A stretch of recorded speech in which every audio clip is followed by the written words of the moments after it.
एक समय की बात है। एक गांव में सफेद साड़ी वाली चुड़ैल का आतंक था। चुड़ैल रात भर गांव में घूमती और गांव का जो भी आदमी उसे दिखाई देता उसे वो घायल कर देती। अरे कोई तो बचाओ, मर गया रे। एक रात हरिया अपने खेत से अपने घर लौट रहा था कि तभी अचानक उसके सामने चुड़ैल आ जाती है। अरे बाप रे, ये चुड़ैल कहां से आ गई? आज तो मैं गया काम से।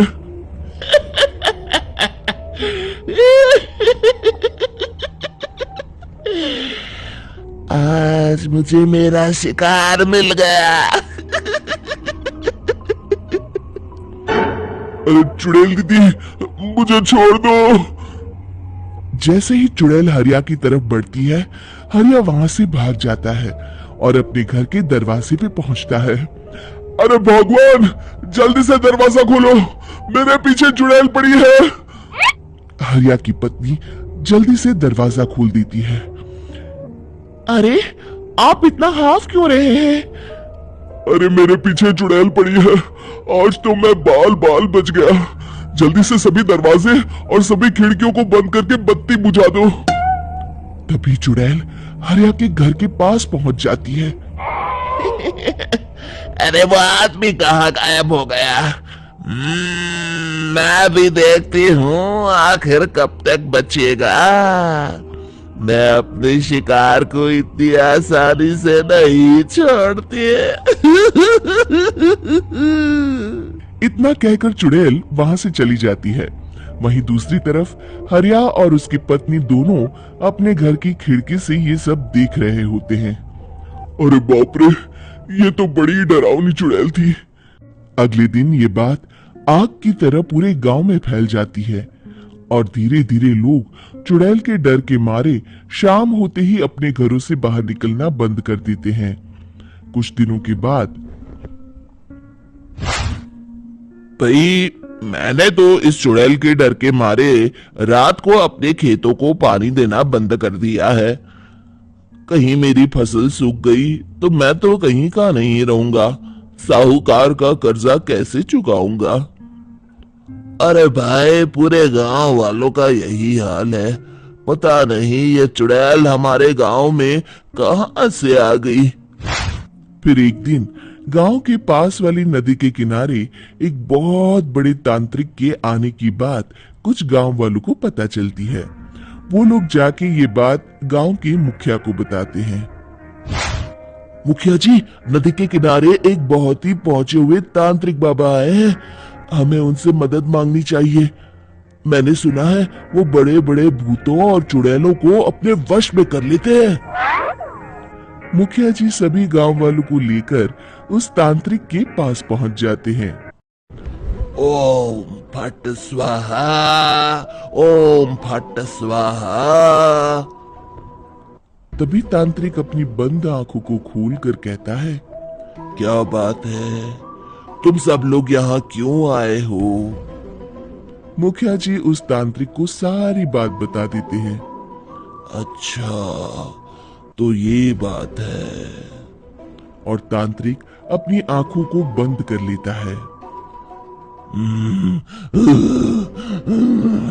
मैं देख रहा हूँ तुम्हारे पूर्वजों ने बहुत पाप किए थे, जिससे ये गांव अब श्रापित हो चुका है।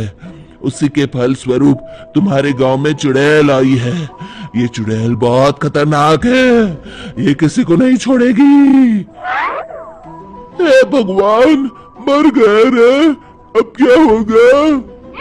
तभी गांव के मुखिया जी कहते हैं, बाबा, इस चुड़ैल से हम सबको बचा लीजिए, कोई तो उपाय होगा।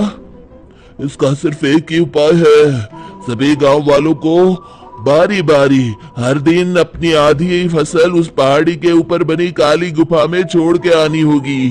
तभी उस चुड़ैल की भूख मिटेगी और श्राप का प्रभाव खत्म हो जाएगा और तुम सब जिंदा बच जाओगे। सभी गांव वाले उस तांत्रिक की बात को मान लेते हैं और वहां से चले जाते हैं। फिर अगले दिन से रोज उस गांव के लोग बारी बारी से अपनी आधी फसल उस काली गुफा के पास जाकर रखाते। कुछ दिनों बाद हरिया की बारी आती है। बाप रे, आज तो मेरी बारी है उस काली गुफा में जाने की। क्या करूं? वो तो बड़ी खतरनाक चुड़ैल है। मेरे तो हाथ पैर कांप रहे हैं। फिर हरिया डरते डरते अनाज की बोरियां अपनी बैलगाड़ी में लाद देता है। तभी हरिया की पत्नी उससे कहती है, देखो जी, संभल के जाना और किसी भी हालत में शाम होने से पहले वापस आ जाना। उस चुड़ैल का कोई भरोसा नहीं है जी। हरिया बैलगाड़ी में बैठते हुए कहता है, भगवान, मैं क्या वापस आऊंगा? लगता है अब तो मेरी खबर ही आएगी। इतना कहकर हरिया वहां से चला जाता है। रास्ते में जंगल से गुजरते हुए हरिया की बैलगाड़ी का एक चक्का बड़े गड्ढे में फंस जाता है। हे भगवान, अब ये क्या मुसीबत है? हरिया नीचे उतर के पूरी ताकत से अपनी बैलगाड़ी को गड्ढे से निकालने की कोशिश करता है। बहुत देर मेहनत करने के बाद हरिया की बैलगाड़ी उस गड्ढे से बाहर निकल जाती है। हे भगवान, अब तो शाम होने वाली है। आज तो मैं गया काम से। जैसे तैसे हरिया काली गुफा में पहुंच जाता है। अरे मर गया रे, यहाँ तो चारों तरफ डरावना माहौल है। मैंने यहाँ आने में बहुत देर कर दी, कहीं चुड़ैल नाराज ना हो जाए। हरिया अनाज की बोरिया वहां रख के जैसे ही जाने लगता है, तभी उसे किसी के आने की आवाज सुनाई देती है। हरिया एक कोने में छुपकर अंदर देखने लगता है। चुड़ैल वहां आती है और फिर अपने चेहरे से नकली चुड़ैल का मुखौटा निकाल देती है। हरिया ये देख के हक्का बक्का रह जाता है। तभी चुड़ैल कहती है, भैया यहाँ आना, आज तो बहुत अनाज आया है। इसे मिलाकर अब हमारे पास ढेर सारा अनाज जमा हो गया है। कल ही हम इसे शहर में बेच आएंगे और माला माल हो जाएंगे। तभी अंदर से नदी के किनारे वाला तांत्रिक बाहर आता है। अरे, ये तो तांत्रिक बाबा है। हाँ, अब तो हम दोनों की जिंदगी मजे में कटेगी। गांव वालों को बेवकूफ बनाना इतना भी मुश्किल नहीं था। लोग तो तुम्हें सच में असली चुड़ैल समझते हैं। हाँ, तुमने सही कहा। अब ये गांव वाले चुड़ैल के डर से जिंदगी भर इस काली गुफा में अनाज पहुंचाते रहेंगे। अच्छा, तो ये बात है। ये दोनों पूरे गांव वालों को बेवकूफ बना रहे हैं। अभी जाकर सबको बताता हूँ। हरिया उन दोनों की पूरी बातें सुन लेता है और जल्दी से वापस गांव में आता है। गांव वालों को पूरी बात बता देता है। इससे पहले वो दोनों हमारा अनाज लेकर शहर जाए, हमें उन दोनों को पकड़ना होगा। उधर दूसरी तरफ नकली तांत्रिक और नकली चुड़ैल बनी औरत एक बड़ी गाड़ी में सारा अनाज लाद के वहां से निकलने की तैयारी कर रहे होते हैं। जल्दी करो, इससे पहले हमें कोई देख ले। हमें यहाँ से निकलना होगा। और तभी वो दोनों देखते हैं कि सामने से सभी गांव वाले अपने अपने हाथों में मशाल लेके आ रहे हैं। दोनों बुरी तरह डर जाते हैं। रुक जाओ, तुम दोनों का भांडा फूट चुका है। अरे मर गए रे, ये गांव वाले कहां से आ गए? तुमने क्या सोचा इतनी आसानी से यहां से निकल जाओगे? ये अनाज हमने अपने खून पसीने से दिन रात खेतों में मेहनत करके उगाया है। दोनों मुखिया जी के पैरों में गिर जाते हैं। हमें माफ कर दीजिए, हम दोनों एक नंबर के कामचोर हैं। बिना मेहनत किए पैसे कमाना चाहते थे। हाँ हाँ, अब हम आगे से मेहनत मजदूरी करके पैसे कमाएंगे। हमें कुछ मत करना, हमें छोड़ दीजिए।